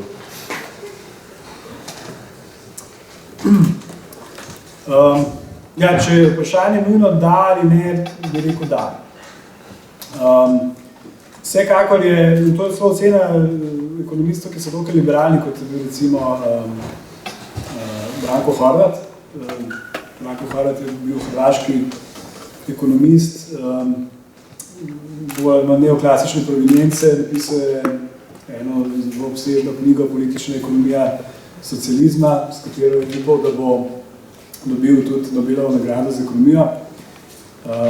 ker mu potem ni uspel, je tudi precej zvez v ZDA in tako naprej, vodil je ekonomski inštitut v Beogradu in se začel tam nekje v začetku 60-ih zelo jeziti, ker politiki oziroma tisti, ki so odločali o reformah, niso upoštevali njegovih načrtov. No, ampak, skratka, ta vod, hočem reči, celo nek konzervativni avtor, je verjetno isto odgovoren to vprašanje. Jasno je vsaj to, da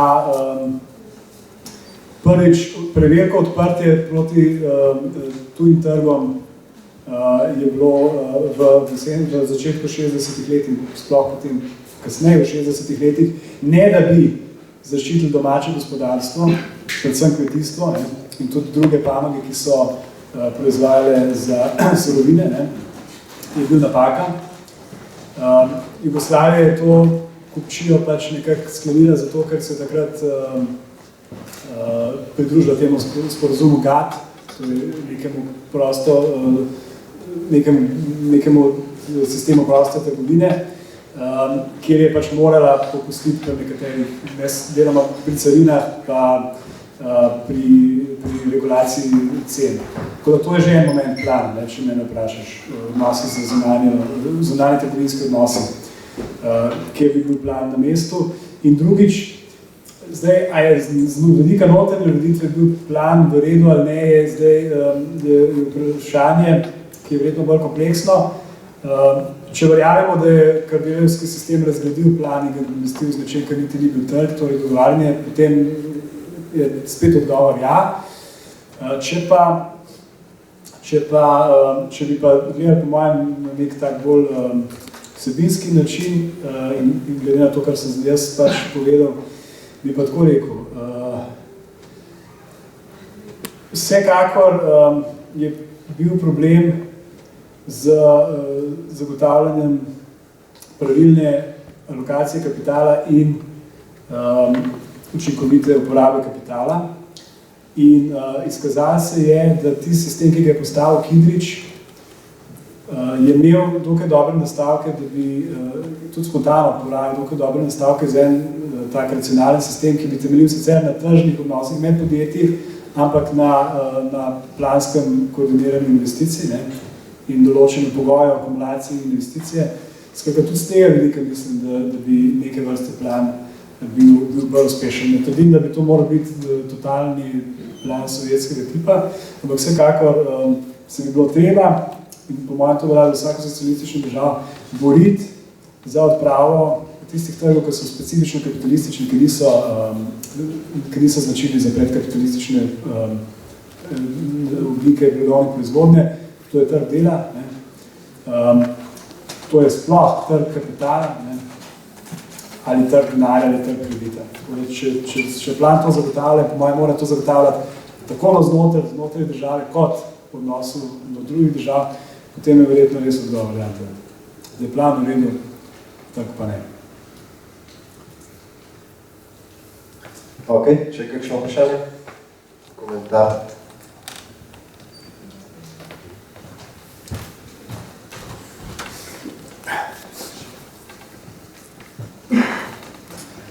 Ja, zmeda pa eno bi bilo vprašanje, pa čisto malo razjasnem pojme.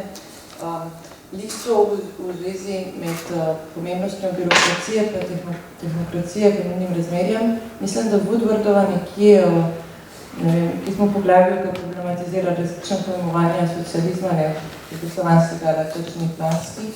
Pravi, da kar se ne tiče, da bi moglo, da je verjetno najboljše poimenovanje, pa najprimernejše, da je bil za nek mešan sistem. Zakaj? To pa zato, ker je imela vlada nadzor nad surovinami, ki jih je vedno alocirala. Zdaj me zanima, mislim, glede na to, da je to neka materialna podlaga produkcije, kako to vpliva na razmerje moči. To je eno, drugo je pa, ko sem delala intervjuje z direktorji, so mi pač govorili o tem, kako so hodili v Beograd se pogajati za količinski kontingent.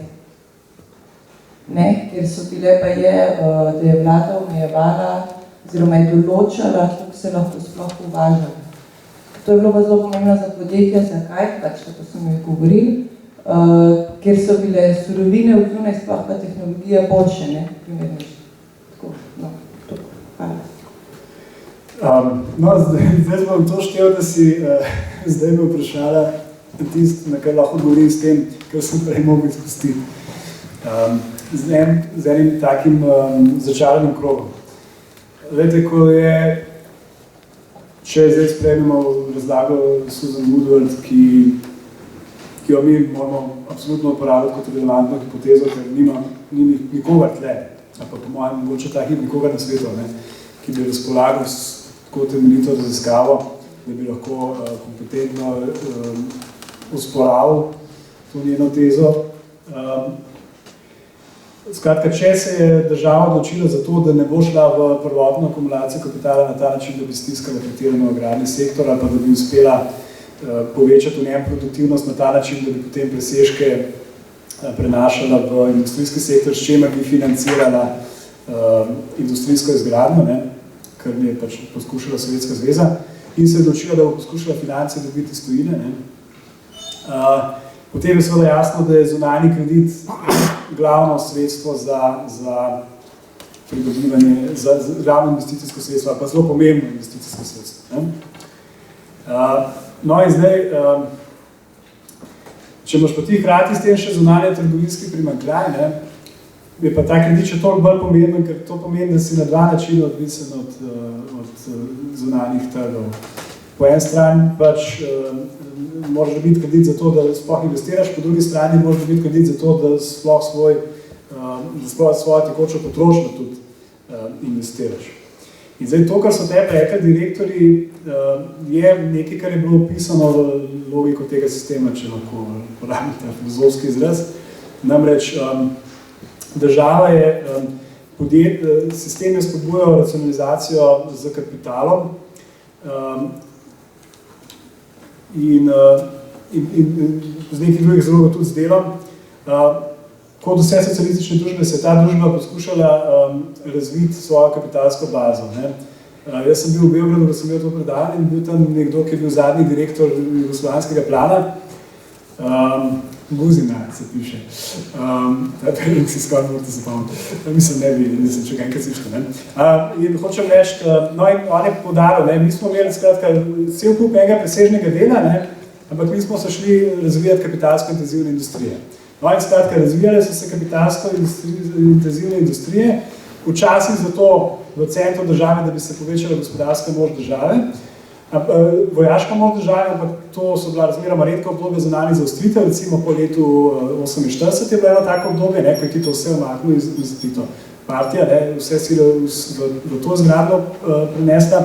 V drugih obdobjih je pa ta kapital šel v opremljanje vedno boljše, vedno novejše opreme podjetij, ki so v bolj panogah lahke industrije, recimo na Hrvaškem in v Sloveniji, pa nekaterih tudi drugih.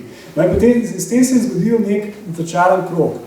Oni so ves čas uvažali opremo, kapitalske dobrine, zato so bili ves čas odvisni od tujega kredita, da bo to opremo dobili in ga so lahko nabavljali samo z uvozom. In že v 60-ih, začetku 70-ih let je prišlo do tako daleč, da je bilo taka velika stopna opreme in repromateriala, čist vmesnih izdelkov, za izvozni sektor uvožena, da enostavno si rabo za pridobivanje devize.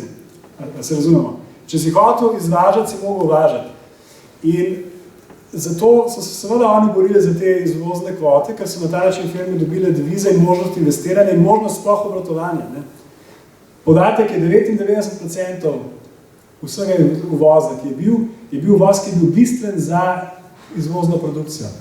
To pa pomeni, ko je prišlo do tega, da so se pogoji menjave z poslabšanjem zunanjem trgu, pomeni, da je bilo težje dobiti, so povečane cene surovin, cene kredita, naftni šoki, dvigi obrestnih mer.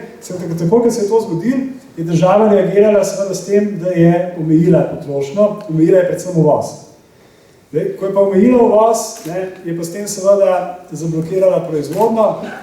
Kar se je zgodilo, je bilo potem naslednji korak to, da so firme da dobre firme, ki so še imele možnost dobiti kakšne devize, so še vsaj za silo poslovale, manjše pa ne. Pojavlja se neke vrste vse splošna plačilna kriza. Te ta manjše firme so izdale neke vrednostne papirje, recimo menice, ki so jih banke sprejemale za plačilo in v nekem trenutku je bila pač Narodna banka prisiljena, da je intervenirala, da je s primarno misijo stiskanja denarja po domače odkupila te papirje. Zakaj? Zato, da te firme ne bi šle v stečaj. In to je za nekaj časa rešila stvar, gospodarska aktivnost se je spet povečala, ampak na kakšen način? Je na ta način, da se je spet uvozil vse več inputov v industrijsko za produkcijo, kar pomeni, da se je spirala samo znova začela.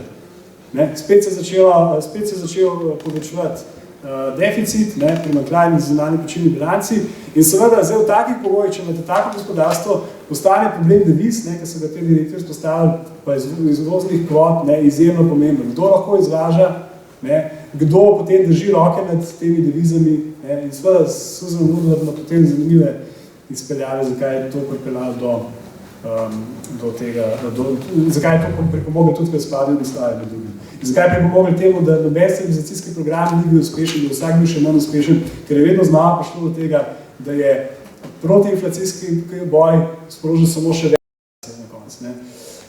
Kar se tiče prve opažanja, pa ne vem, ne bi, saj iz mojega poznavanja ne bi rekel, da je bil problem v alokaciji surovin. Mislim, problem v alokaciji surovin je bil isti kot problem v alokaciji repromateriala in kapitala.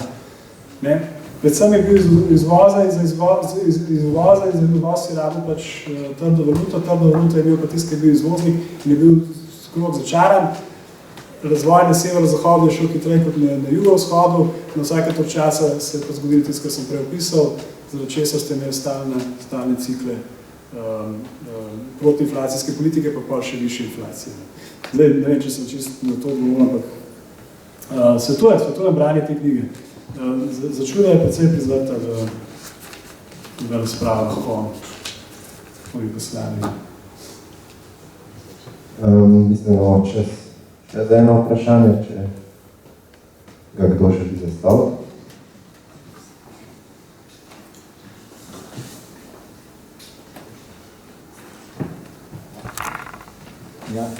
Mene samo zanima,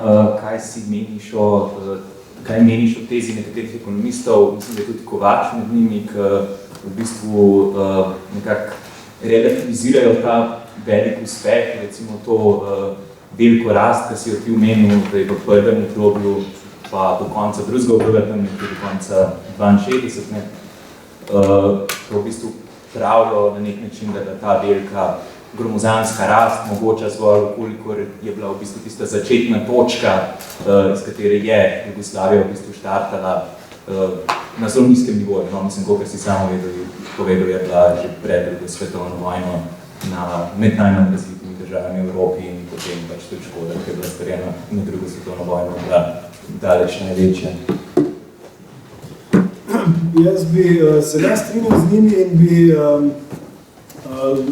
kot argument oziroma kot potrdilo za nasprotno razmišljanje citiral njihove kolege, recimo Aleksandra Bajta, ki mu nihče ne more očitati, da je bil kakšen velik pristaš socializma in ki je ugotovil tole, da Jugoslavija je dejansko rasla hitreje od primerljivih držav, ker lete, jaz sem rekel, Srbija na ravni Turčije leta 85, 86, po pariteti kupne moči.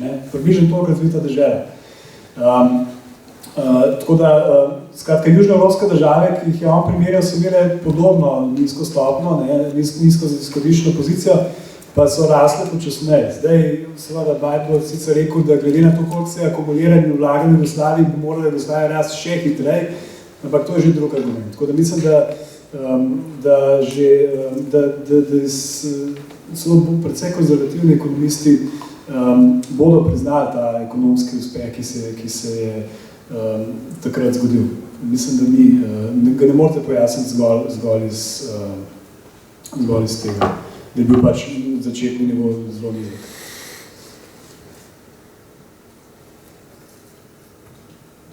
Ok, hvala. Mogoče še zadnja priložnost, če želi še kdo se vprašati. Ja, ok, še eno. Kaj pa mogoče drug faktor, ki se omenja, recimo v Sovjetski zvezi za prvo polovico 20 let, namreč, da je tudi Preobrazhenski, mislim, da govori o tem, da je bil takrat naloga v bistvu izkoristiti obstoječe kapacitete in se zadeva potem, ko so bile obstoječe kapacitete izkoriščene, ko je bilo treba dejansko najti sredstva za nove investicije zalomna. Bi lahko s tem, kaj pa sem to začetno obdobje v Jugoslaviji?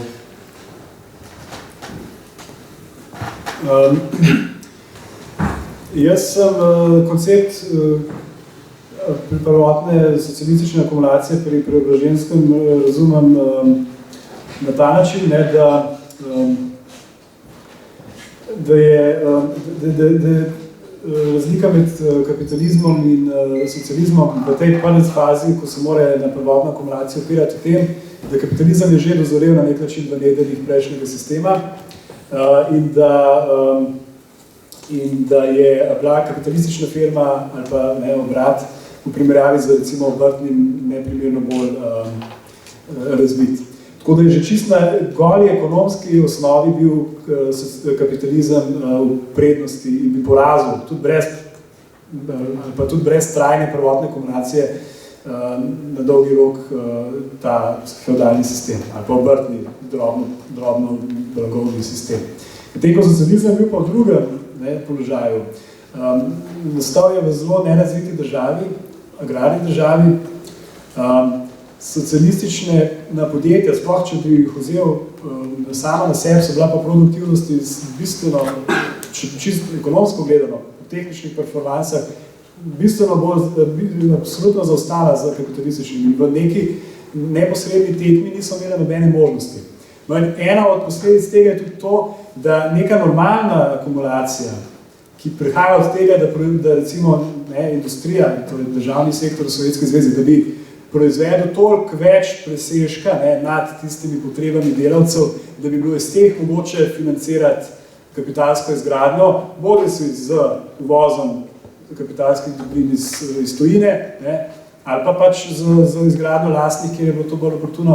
Skratka, te možnosti praktično ni bilo po Preobrazhenskem. In ravno zato je bila potrebna ta prvotna socialistična akumulacija na račun agrarnega sektorja. Ravno zato je bilo treba doseči, da bo v menjavi med tema dvema sektorjama privatni sektor dobil manj, kot je dal. Da ne bo menjava ekvivalentno in da bo neenaka menjava. In da bo skozi prihajalo do skritega prenosa vrednosti iz enega v drugega, kar bo omogočalo, da če ti, na dolgi rok nekomu prodaš nekaj nad ceno, se bo seveda pri tebi kupičil nek presežek in ta presežek omogoča tiste investicije, ki bi potem s časoma pa res pripeljali do tega, da bo socialistični sektor ali pa državni sektor tako močen, da bo postal konkurenčen ali pa še naprednejši od kapitalističnega. Tako da zdaj pa, če gremo v Jugoslavijo, z tega vidika, seveda je Jugoslavija imela podobne probleme in verjetno še večje, še kaj potem še večje kot Sovjetska zveza. Da ta notranja akumulacija v nekem kratkem roku ni mogla proizvesti ničesar, ampak zdi se, da zgodovina res potrebuje, da razen v tistih fazah, ko ni bilo druge možnosti, ko enostavno ni bilo zunanjih sredstev, ko je odtegnila pomoč Sovjetska zveza, ko še niso dali pomoči Združene države, ali pa ko so bili kakšni problemi v teh odnosih, ali pa ko je varnostna situacija zahtevala, da vi usmerite sredstva v vojaško proizvodnjo. Skratka, razen v teh prilikah se je ekonomska politika vodila na ta način, da se je ta dodatna akumulacija poskušala dobiti iz tujine. Ali z pomočmi, z nekimi nepovratnimi sredstvi, ali pa ki so bila pogosto vezana na uvoz kakšnih oprem in potem s krediti, ki so bili pogosto po zelo visokih obrestnih merah. In Preobrazhenski je rekel, se vam je tudi v razpravljal o tem, a se da s kreditom. In rekel, da kredit sam pomeni, da kredit je vedno izkoriščanje in sicer izkoriščanje zajemanje presežne vrednosti iz tistega, ki je kredit najel, od tistega, ki je kredit najel, k tistemu, ki je kredit dobil. Tako da to ne more biti prava prvotna socialistična akumulacija, čeprav je lahko koristno, kvečem mogoče v primeru, lahko ga uporabiš kot sredstvo akumulacije na ta način, recimo, da bi si država sposobila denar po nizki obrestni meri ali pa po eni obrestni meri in ga privatnemu sektorju po bistveno večji posojala. To bi bil nek način, spet prenosa vrednosti. Ampak, skratka, mislim, da je Jugoslavija šla res dejansko po tej drugi poti, ki jo sugerira Woodwardova in da ta pot je pa problematična in že prav zaradi tega, kar je Preobrazhenski rekel. Razen, če bi ti bil v nekem zelo dobrem položaju, da bi, kot je Jugoslavija občasno bila v tej mednarodni delitvi blokov, je verjetno cena, ki jo plačuješ za ta dostop do kredita in kapitalskih dobrin enostavno previsoka, da bi ti to na dolgi rok uspel, kot so si oni zamislili. Ali pa da bi ti uspel na celem področju države, ne pa recimo samo v razvitejšem.